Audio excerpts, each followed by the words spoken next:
Sacra di San Michele.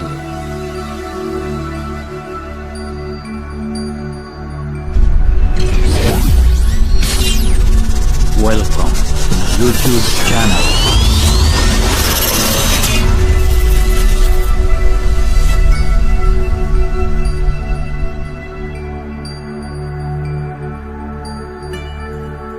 The Sacra di San Michele, sometimes known as Saint Michael's Abbey, is a religious complex on Mount Perceriano, situated on the south side of Val di Sosa in the territory of the municipality of San Ambrogio di Torino, in the metropolitan city of Turin, Piedmont region of northwestern Italy.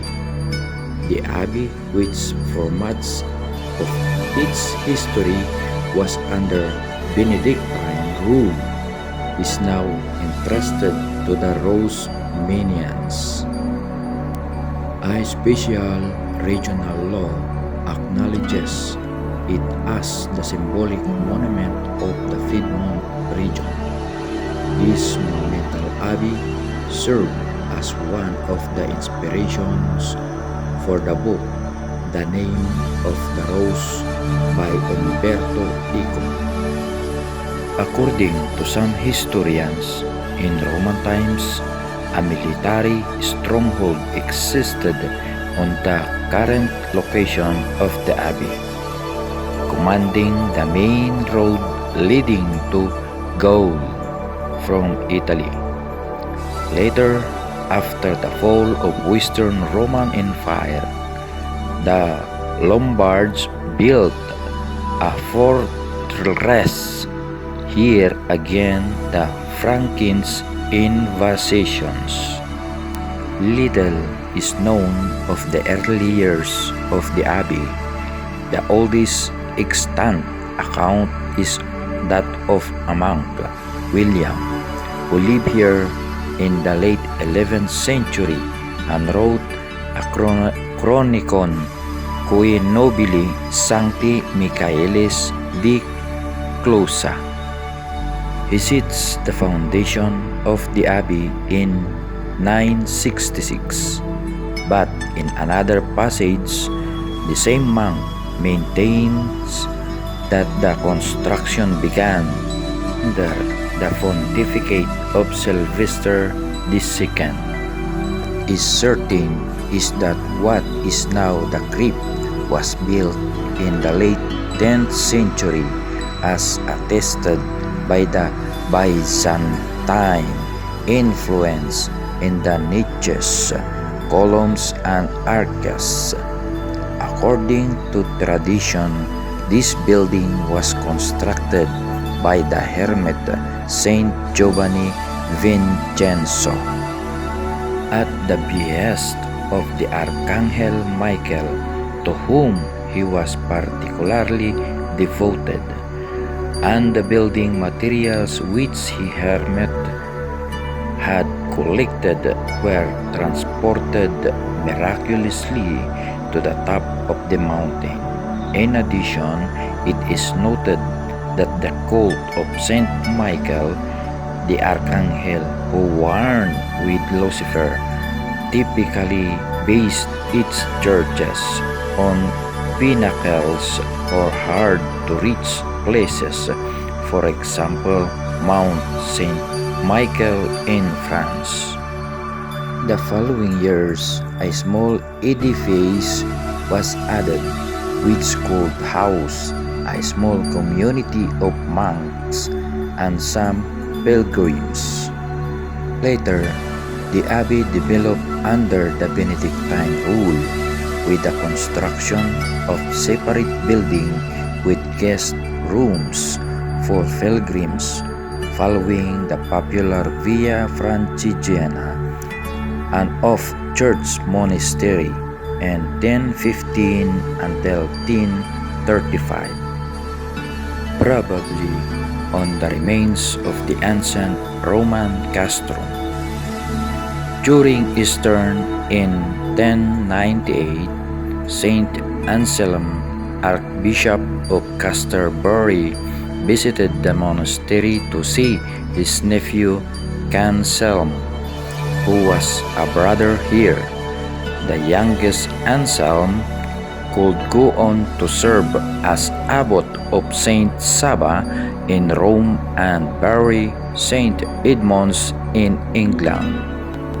Abbot Ermengardo had a new large 26-meter high basement built from the foot of the new hill to its peak, on which a new church was added, including the surrounding structures. In the year 1315, the manuscript breviary of the Saint Michael de la Chiusa was written, containing the prayer cycle of the year for the monks of the abbey. The monastery fell into decline and was finally suppressed in 1622 by Pope Gregory XV. It was remained abandoned until 1835, when King Charles Albert and the Pope asked Antonio Rosmini to restore and repopulate it. It is currently under the care of Rosminians. The church is located atop a rocky crag base and tower above the valley. The church facade leads to a staircase, the Scalone de Morte, or Stairway of the Dead, flanked by arches, niches, and tombs, in which until recent times skeletons of dead monks were visible. At the top of 243 steps in the marble Porta della Zodiaco, a masterwork of 12th century sculpture. The church itself is accessed by a Romanesque portal in gray and green stone, built in the early 11th century. The church has a nave and two aisles and features elements of both Gothic and Romanesque architecture. On the left wall is a large fresco portraying the Annunciation on 1505, while on the old choir is a triptych by Defendente Ferrare. The complex includes the ruins of the 11th until 15th century monastery, which have 5 floors. It ends with the Torre de la Bella Alda, or Tower of the Beautiful Alda, the so-called monks' sepulchre.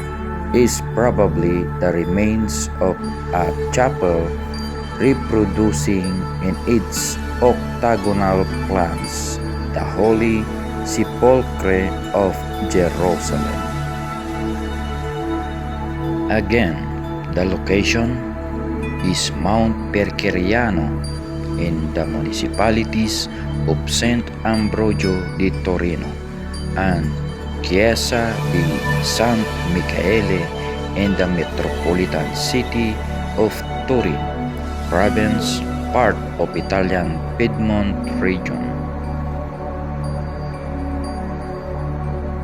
We can find this place in country Italy. Denomination Roman Catholic Church. Religious Institute Rosminians. This was dedicated to Saint Michael the Archangel.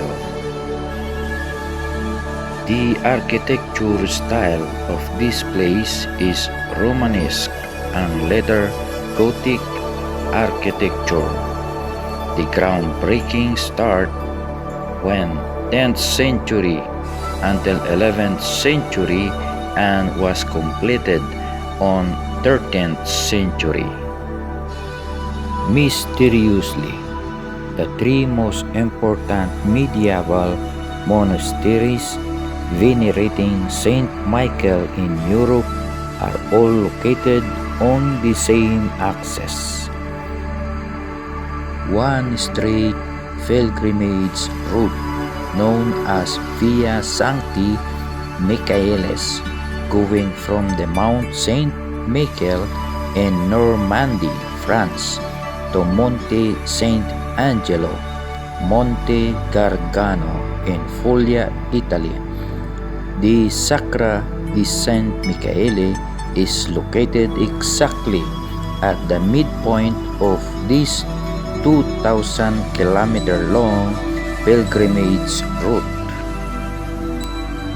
Perhaps even more surprising is that the Sacra di San Michele lies in perfect geographic alignment with three other Saint Michael monasteries on a straight line going from Skilling Michael of Ireland over St. Michael's Mount of Cornwall, England, including the pilgrimage route previously mentioned to the monastery of St. Michael in same island, Greece, before the coming to an end in Jerusalem at Mount Carmel. Lines like this axis are known as ley lines, believed to be a system of energetic highways with the same purpose or meaning as the chakras and acupuncture meridians in the human energy body. From an architectural point of view, the Sacra is one of the largest religious Romanesque complexes in Europe, resulting from the construction and consecutive enlargements made over a millennium, giving the impression that the ancient monastery was grown out of the rocky spar on which it was built. In fact, the monastery developed from the three chapels built in the rock under the present basilica. The three chapels of the original nucleus were transformed into tombs where 24 members of the Savoy House was buried in the 11th century.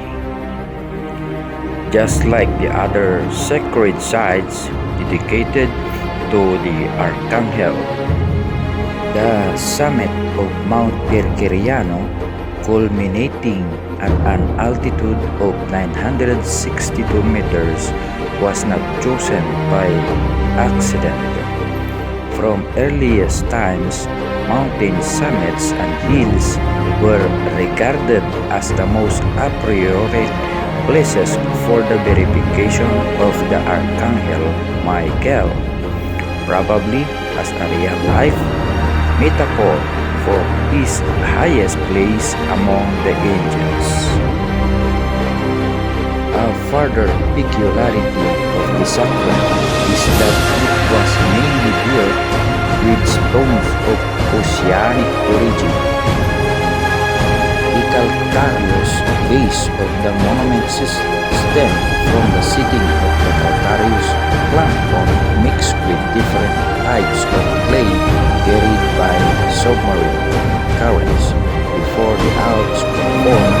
The Prasinites used for the top of the Sacra and a wonderful sculpture of the Alps were formed by the transformation of submarine lavas which flowed from volcanoes along the pre-alpine oceanic ridge.